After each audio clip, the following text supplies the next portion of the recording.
প্রশ্ন দিয়েছে, ভাই ভাইয়ের সম্পত্তি কথা দিয়ে কথা না রাখলে এ বিষয় কি হবে? কখনো কোনো মুসলমান ওয়াদা বরখেলাফ করতে পারে? ওয়াদা বরখেলাফকারী এদেরকে কি বলা হয়? এদের সাথে ইসলামের কোনো সম্পর্ক আপনারা সব সময় খেয়াল রাখবেন। ওয়ান জুবাইর ইবনে মুতঈমিন রাদিয়াল্লাহু তাআলা قال رسول الله সবাই বলেন সাল্লাল্লাহু আলাইহি ওয়াসাল্লাম লা ইয়াদখুলান্নাল জান্নাতা কাতিউন, যে ভ্রাতৃত্ব বন্ধন ভাইয়ের সম্পর্ক আত্মীয়তার সম্পর্ক নষ্ট করে দুনিয়াবি বাহানা দিয়ে আল্লাহ তাকে জান্নাতে প্রবেশ করতে দিবে না। এই জন্য ভাইয়ের হক ভাইকে দিতে হবে, বোনের হক, মায়ের হক, সন্তানের হক। এই জন্য হক যদি আদায় না করেন, আল্লাহর অধীনে অপরাধ হলে মাফ করার মালিককে, কিন্তু বান্দার অধীনে অপরাধ করলে আল্লাহ মাফ। কিয়ামতের ময়দানে ধরেন আপনি জান্নাতে যাচ্ছেন, আপনার সব ঠিক আছে, আপনার ভাই গিয়ে আল্লাহর সামনে দাঁড়িয়ে গেল, আল্লাহ আমার ভাই ওয়াদা করেছে আমি তার থেকে এই সম্পদ পাইতাম, আমি কমজোর, সে ধনী, সে আমার উপর জুলুম করে আমাকে সম্পদ দেয় নাই, আল্লাহ আমি আজকে তার বিচার চাই।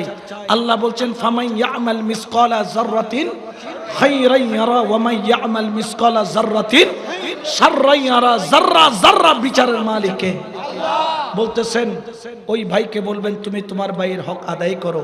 তখন বলবেন আল্লাহ আমার ঠিকানে কোনো সম্পত্তি, তখন বলবেন তুমি কি চাও? বলে তার জীবনের সমস্ত আমল নামা আল্লাহ এই সম্পত্তির বিনিময়ে আমাকে দিয়ে দাও।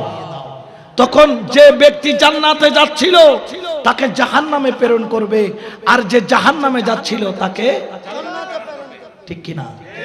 এই জন্য কখনো ভাইয়ের হক ভাই কখনো নষ্ট করতে পারে না। জোরে বলে না পারে।